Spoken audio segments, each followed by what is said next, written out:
us and allow us to willingly participate in our own slavery. Forked tongue mean they speaking for two people. It don't mean that what they saying is not true. It's they coming with two agendas, right? And we, because of the Christian doctrine of the serpent in the garden and Adam and Eve, we think that forked tongue, speaking like a serpent, mean that they telling a lie. They not telling a lie. They coming with an agenda that somebody sent them with, right? But then they also have their own agenda.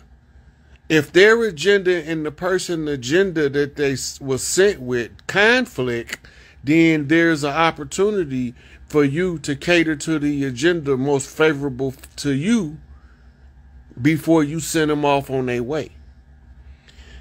There's so many agreements made in the secret societies that's not public access. But the agreements is expressed in the movement of the society. Who can do what and why can they get away with it?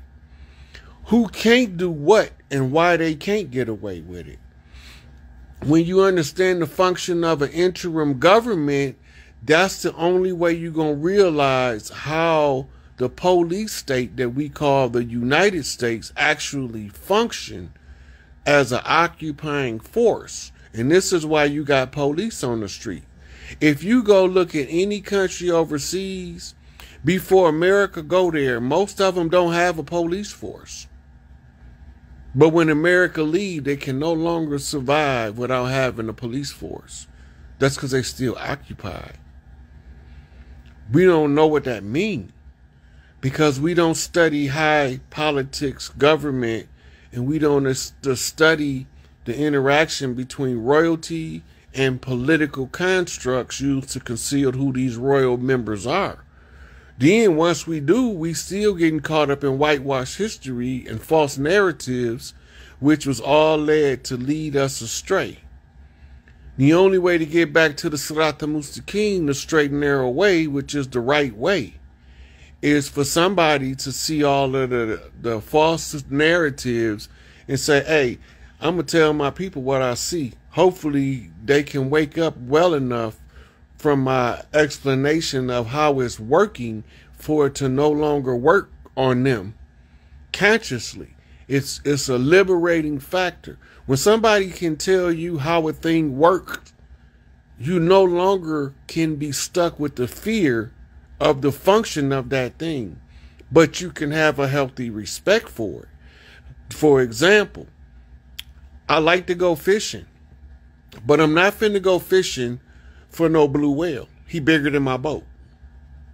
I don't even want to dive next to a great white shark because that's a bust with teeth. And if he hit me fast enough, I won't even know he's chewing me. So that's a healthy respect to stay out of his way. Shark attack, he won't never attack me because he ain't gonna never pop up in my shower. I'm not going to never get attacked by no shark because he's not going to never pop up in my shower, in my swimming pool, or well, he might pop up in the Great Lakes, but I'll be able to see him before he get there. And it ain't likely he going to live long in the Great Lakes because sharks just so happen to be saltwater. Well, unless you are a bull shark. A bull shark could come. But shit, it's so many canals and stuff now, he probably can't get through from the ocean to the Great Lakes. A healthy respect is, I don't mind going hiking, but when I realize that I'm laying next to a bear's den, I'm going to slide my ass on up out of there and go pitch my tent way yonder ways away from that bear, right? I don't have a problem with being in nature. But I have a problem with being disrespecting the process that nature takes. Because as soon as you disrespect the process, you end up becoming processed by the process. I don't want to be the product of the processing of the process processing. Not me. You know, they got cougars out there, wolverines, bears. Look, They keep talking about we from Africa. Tell them that Big Rod said, we the ones introduced lions to Africa. They native to America. They ain't here no more. I'm talking about full-lane black-maned lions was here in America. The ones that was here was bigger than the ones in Africa. Now go ask them, why did the lion originate in America if we originated in Africa and we introduced the motherfucker? Oh, let's take it a step further. Yo, camels ain't native to the Middle East. Camels is native to Central and South America like alpacas. They cousins.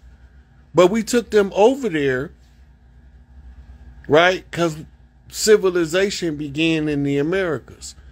Oh, elephants too. You didn't know elephants is originally from the Americas. All this stuff can be looked up. It ain't even no secret no more. The original elephants was over here. This is why native traditional tribes still paint elephants in their artwork. They was already over here before we took them over there. Right? Just like if they escape the zoo now and start to repopulate on the land because of some kind of catastrophe and start to thrive, and then they're going to reform into a new species conducive to the land that's more similar to the one that used to be here than the ones that's over there, because they had to adapt to their climate. African elephants ain't from Africa, and Indian elephants ain't from India, and all of the elephants is from the Americas. Don't look it up. Don't believe nothing I'm telling you. But the elephant is the symbol for the matriarchy. And my mama said the trunk always got to be up. That's because the matriarch is always calling the clans back together. But we don't remember our culture, so we don't know how to read the totems when the elders flip them to us. Well, remember, the jaguar from South America is the origin of the African leopard. That's what they don't tell you. The jaguar of the Americas is the origin of the African leopard. The leopard don't exist unless the jaguar came first, because that's where they came from, because we had to take them over there. Right?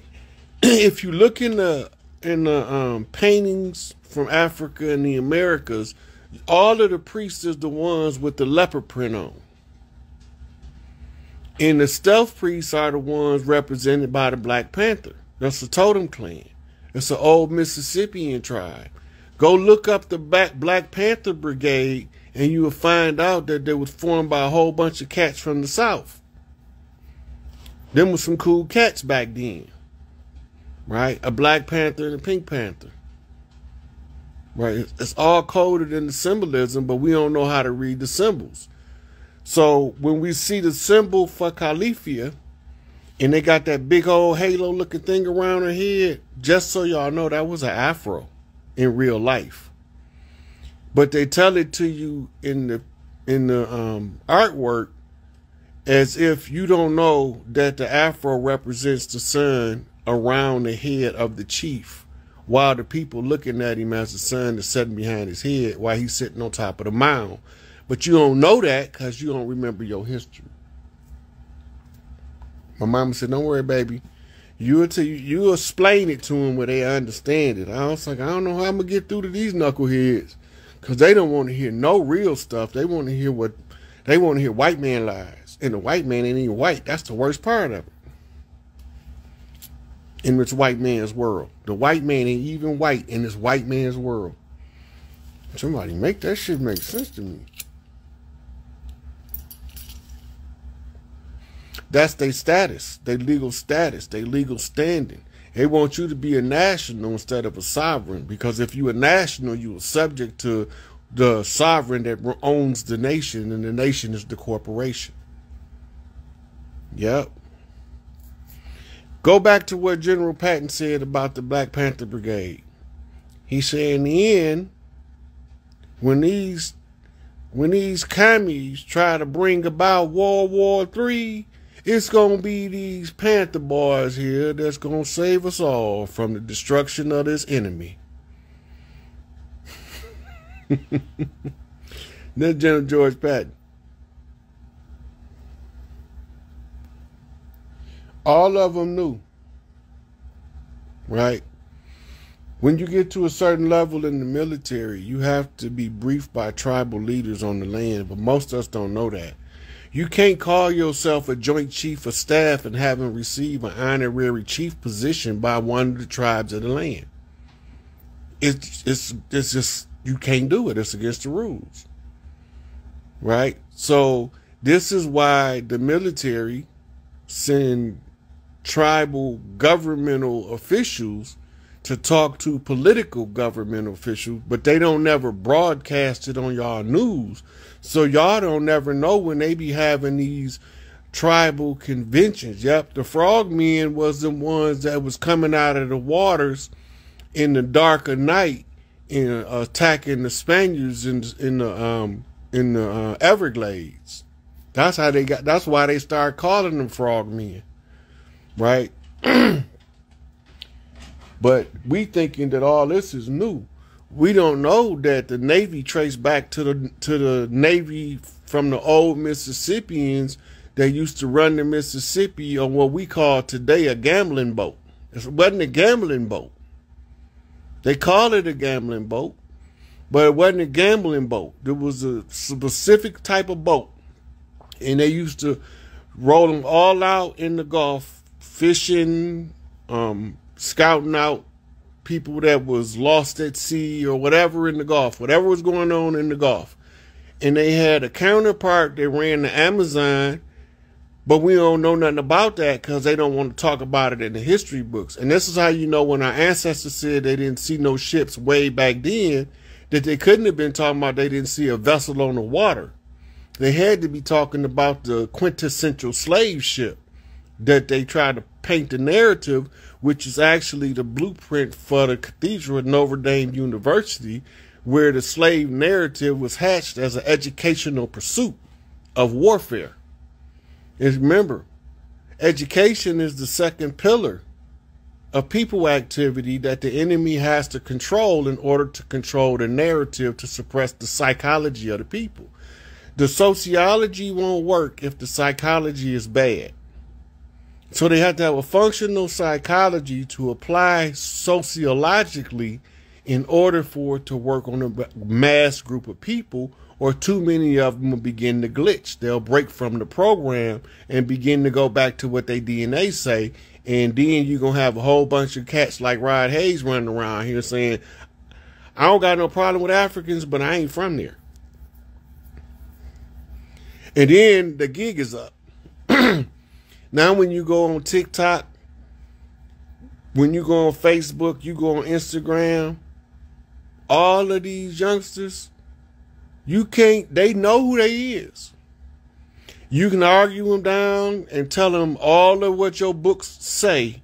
They know what they sold telling them based on, and we still got references to us being here by the people that came that was writing at the contemporary time. But it's important that we realize that all of the education was rare. And those who were educated was few and far between. So when you read an educated individual's information before the 1900s, it's a 99.5% chance they was in a secret society. They didn't teach peasantry to read. They didn't teach the paupers, the poor, the servants, the lower class. This is why the caste system was covered by race instead of by position. Because when you have it governed by a work, like for instance in India, where your family's traditional labor field is your function of your class and your status within the society, then you have to educate them according to what's the educational standard. But when you use skin color, you only have to educate the people with the right skin color. This is all a trap by people that look like us to keep us from being educated. But you got to go back and look. These niggas that call themselves the white man is writing our stuff. And they telling us about a slave catcher coming to catch them and he's writing this in perfect English. But he want us. In a time where if you get caught reading or writing, they supposed to murder you. But you ain't murdered. And not that I wish murder on them. It's just that you need to see through the narrative. It's a narrative. It's a control of a flow of information by the victors in order to keep those conquered. But soon as the ones they lied to say that's not what happened over here. The Caliph of Queens governed from Alaska all the way going into the northern portion of South America. That's a Maru land. Califia was an Amaru Native American, traced back to what they call today Azteca, but that's not how you properly pronounce it. But a lot of the pronunciation has been lost to translation by foreign agents who can't say the words of the native people. And this is why in Islam they steady crying about tajweed, the perfect pronunciation of the Arabic, because a slight change in the pronunciation changes the whole meaning and context of a sentence without changing the sentence. Right? It's just like your girl can tell you the same thing in two different ways. One way she tell you, you know she happy with something. In the same statement, she could say it a different way, and you know she's dissatisfied just by how she said it. Right? So this is why a lot of the tribal tongue was deliberately, you got to remember, if we got caught speaking native tongue, we was murdered. But they tell us in the history books that if we got speaking the African tongue, we was getting murdered. It wasn't for speaking the African tongue. A mother got to speak something. It was for speaking the native tongue. They make fun of us because of our rapping. We used to do it in the native tongue. What make you think we're not going to learn how to develop it in English? And they called us Gopher Indians on the cartoon Underdog. When you go look up Gopher Indians on YouTube, it's going to bring you an episode of Underdog up. And the one feather chief is the scout chief. The full feather chief is the main chief. And the one feather, it might be two feathers. But he's sitting there talking, he's rapping. And they making fun of us in our hip-hop culture long before you knew what hip-hop was.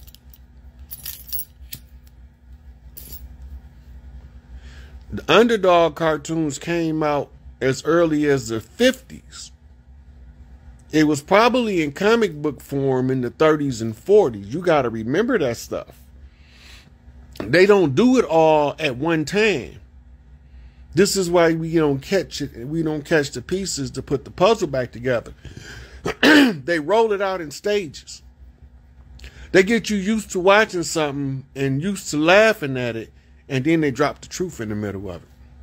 And now the truth has become a familiar joke. So when you see it playing out in real life, you don't take it serious.